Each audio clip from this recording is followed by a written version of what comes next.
Assalamualaikum warahmatullahi wabarakatuh. Selamat pagi kepada Ananda kelas 10 UPW. Semoga Ananda semua dalam keadaan sehat dan siap mengikuti pembelajaran kita pada pagi ini. Baiklah, sebelum memulai pembelajaran, ada baiknya kita berdoa terlebih dahulu. Berdoa, mulai. Berdoa, selesai.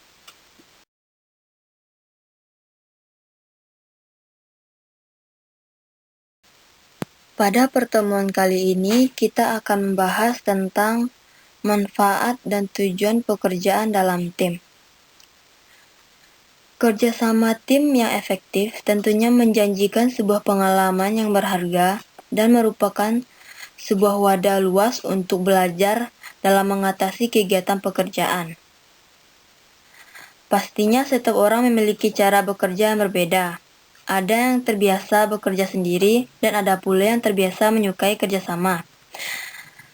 Kerjasama merupakan salah satu elemen penting dalam hal meraih tujuan, karena kerjasama dalam tim akan menghasilkan output yang lebih besar dibandingkan dengan kerja secara mandiri atau individu.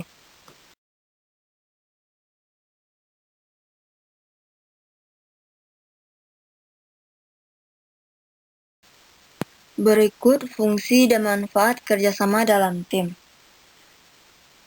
Yang pertama, terciptanya persatuan dan kebersamaan. Dalam sebuah tim, berkumpul orang-orang dengan bermacam perbedaan, baik perbedaan watak, sifat, karakter, dan keahlian. Perbedaan tersebut menjadi sebuah dinamika yang sangat penting dalam tim. Dengan bekerja dalam satu tim, perbedaan-perbedaan tersebut dapat disatukan sehingga rasa persatuan dan kebersamaan antara anggota tim akan tercipta. Yang kedua, meringankan beban pekerjaan. Beban pekerjaan yang banyak dan berat serasa lebih mudah dan ringan jika dikerjakan dengan bersama-sama dalam tim. Yang ketiga, mempercepat penyelesaian pekerjaan. Pekerjaan yang dilakukan bersama-sama juga akan lebih cepat diselesaikan dibandingkan jika bekerja secara sendiri. Yang keempat, meringankan beban biaya dan tanggung jawab.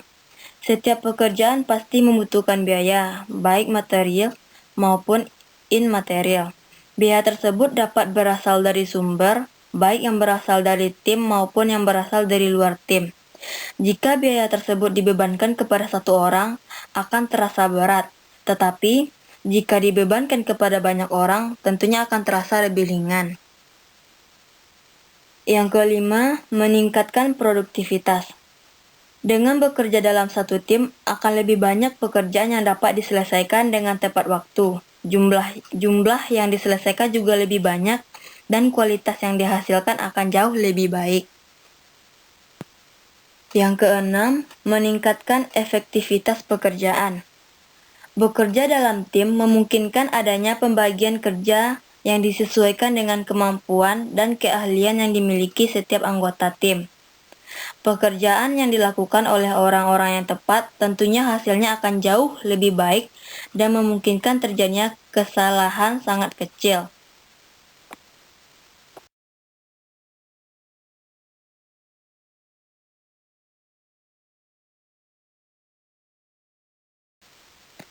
Yang ketujuh, mendorong berkembangnya kreativitas dan inovasi.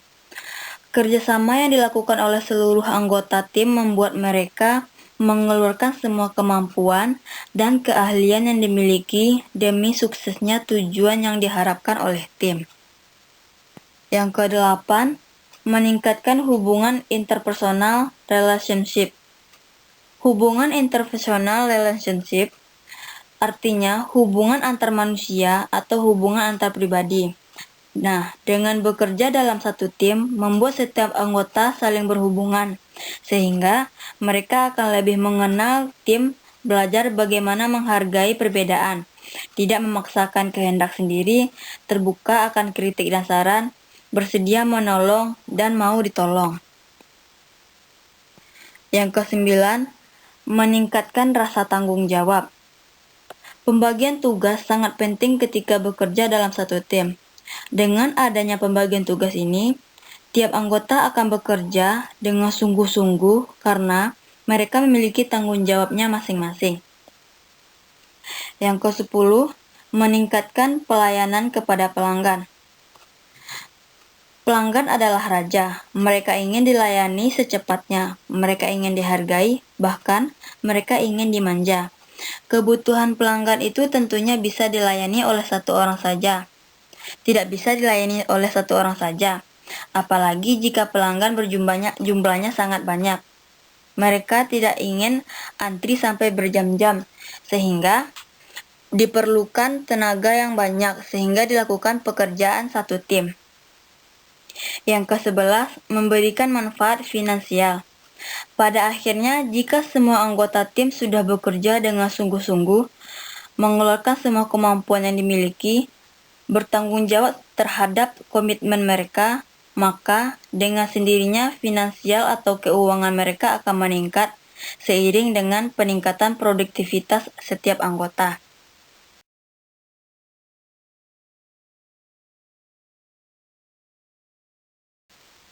Menyadari tujuan bekerja dalam tim. Tujuan bersama dapat dicapai jika sudah ditetapkan objek dan targetnya. Yang termasuk ke dalam tujuan bekerja dalam tim yang menyadarinya adalah memanfaatkan potensi. Setiap orang memiliki potensi diri yang beraneka macam. Sebuah tim sepak bola untuk mencapai satu tujuan menggunakan dan menyatukan potensi yang dimiliki oleh seluruh pemainnya. Yang kedua, bekerja bersama-sama.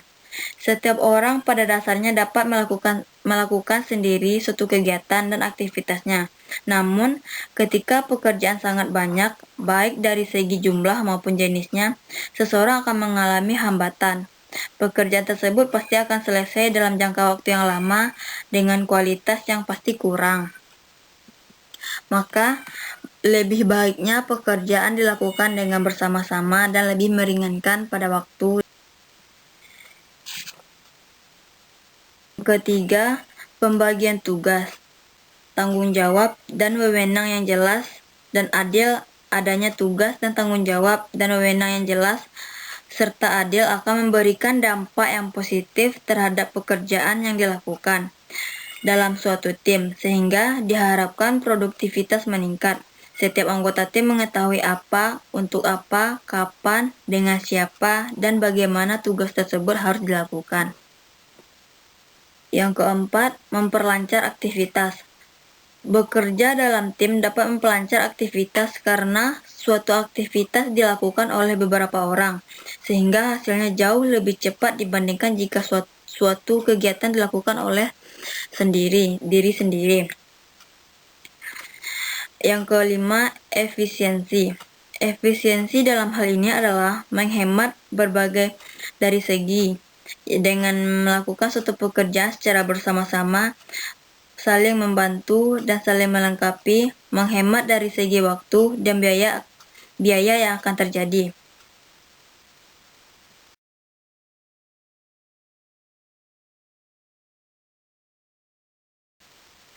Menyadari tugas dan tanggung jawab dalam tim. Pada dasarnya, tujuan bekerja dalam tim didasarkan pada prinsip kesatuan, tujuan, prinsip efisiensi, dan prinsip efektivitas.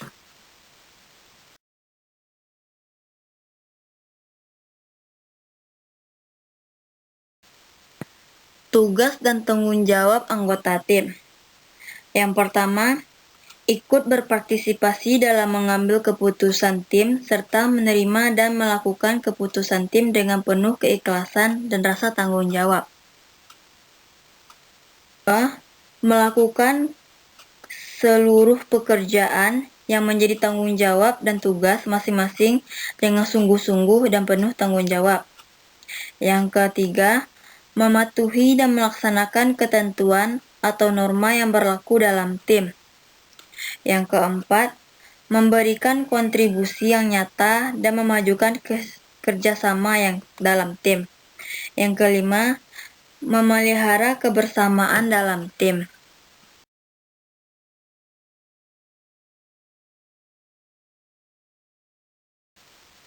Yang keenam, memiliki loyalitas kepada tim.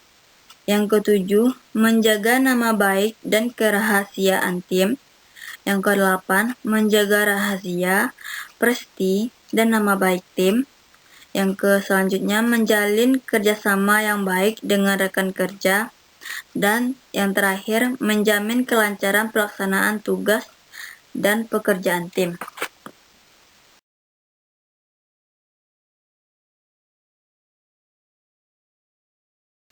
Selanjutnya, kita masuk kepada tugas dan tanggung jawab pimpinan tim. Kepemimpinan pada dasarnya merupakan proses manajemen dalam rangka memberikan pengaruh, bimbingan, dan pengarahan terhadap rangka kegiatan yang berhubungan dengan tugas dan tanggung jawabnya. Tugas dan tanggung jawab pimpinan tim yang pertama, kreatif dan produktif dalam memberikan dukungan terhadap kerja sama tim. Yang kedua, membimbing dan mengarahkan seluruh anggota dalam melaksanakan pekerjaan tim. Yang ketiga, menanggapi dan menangani setiap permasalahan yang timbul sebagai dampak negatif dari kerjasama tim. Yang keempat, memikul seluruh tanggung jawab terhadap maju mundurnya kerjasama tim. Yang kelima, memberikan komando terhadap pelaksanaan tugas dan kegiatan tim.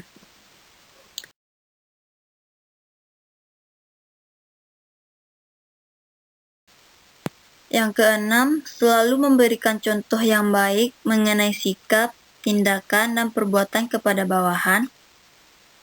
Menjadi contoh yang baik ya. Yang ketujuh, selalu memotivasi dan mendorong kepada setiap bawahan. Pimpinan harus mampu memberikan motivasi kepada bawahannya. Yang kedelapan, memberikan perhatian dan tanggung jawab tentang semua persoalan yang ada dalam tim. Yang kesembilan atau yang terakhir, memberikan perhatian dan tanggung jawab tentang semua persoalan yang ada dalam tim.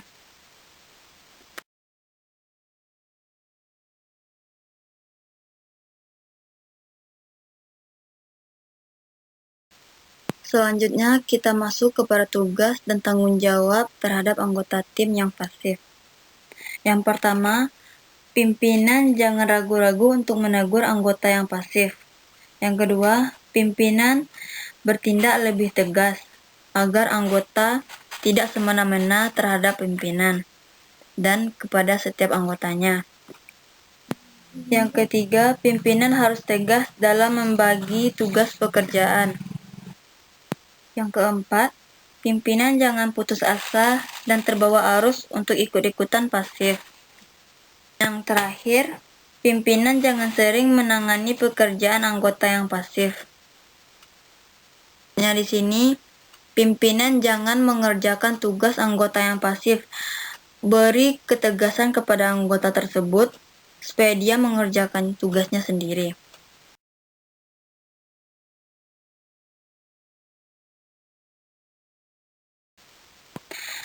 Peranan tim atau teamwork.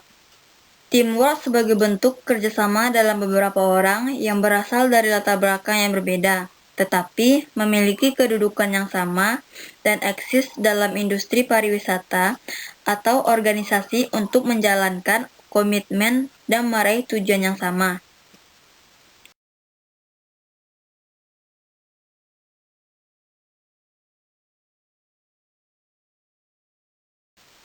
Berikut peranan dalam tim.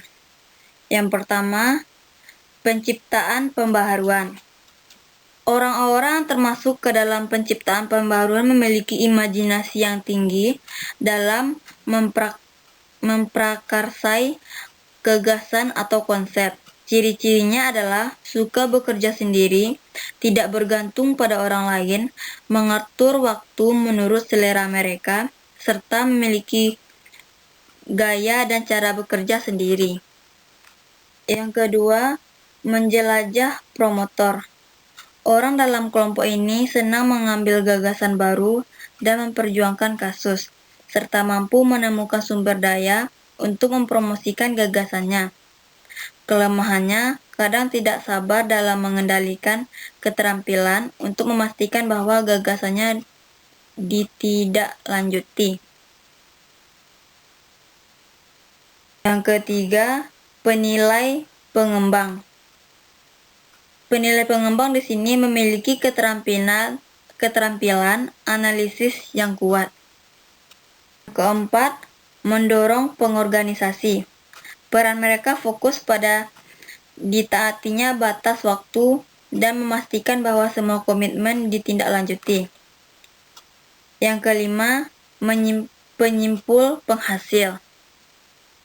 Penyimpul penghasil ini peduli pada hasil dan bangga dengan hasil yang teratur serta sesuai standar.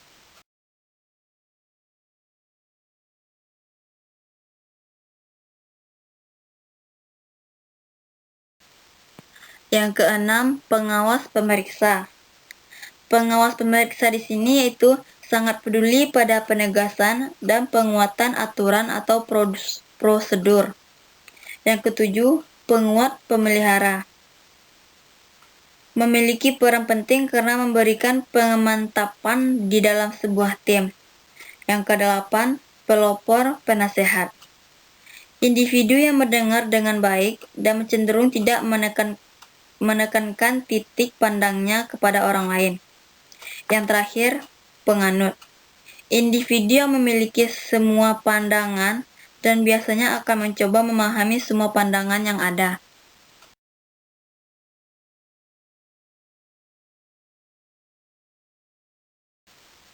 Selanjutnya, hakikat budaya dalam kerjasama.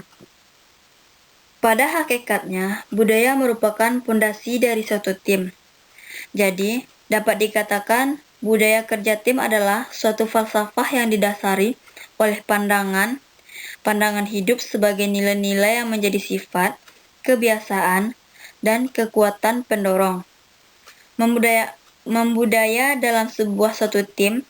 Tujuan budaya kerja tim adalah untuk membangun sumber daya manusia seutuhnya agar setiap anggota tim sadar bahwa mereka berada dalam suatu hubungan dan peranan serta dalam menumbuhkan semangat kerjasama dan disiplin yang tinggi demi kemajuan tim.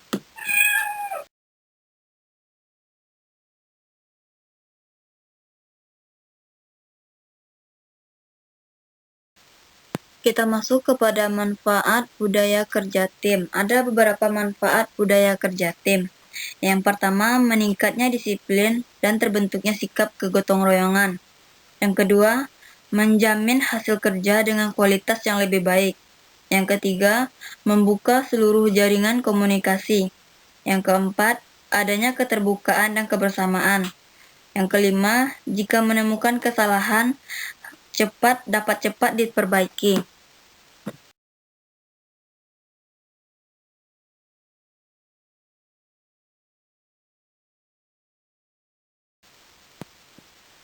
Yang ketujuh, timbulnya rasa kekeluargaan dan cepat menyesuaikan diri dengan perkembangan. Yang kedelapan, mengurangi laporan berupa data-data dan informasi yang salah dan palsu. Yang kedelapan, kepuasan kerja meningkat dan pergaulan yang lebih akrab. Yang kesembilan, ingin memberikan yang terbaik bagi tim.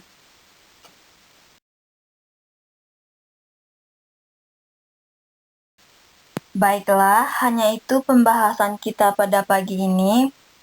Kita lanjutkan untuk belajar di grup WhatsApp. Bagi Ananda yang kurang mengerti, silakan bertanya nanti di grup. Ibu sudahi dengan Assalamualaikum warahmatullahi wabarakatuh.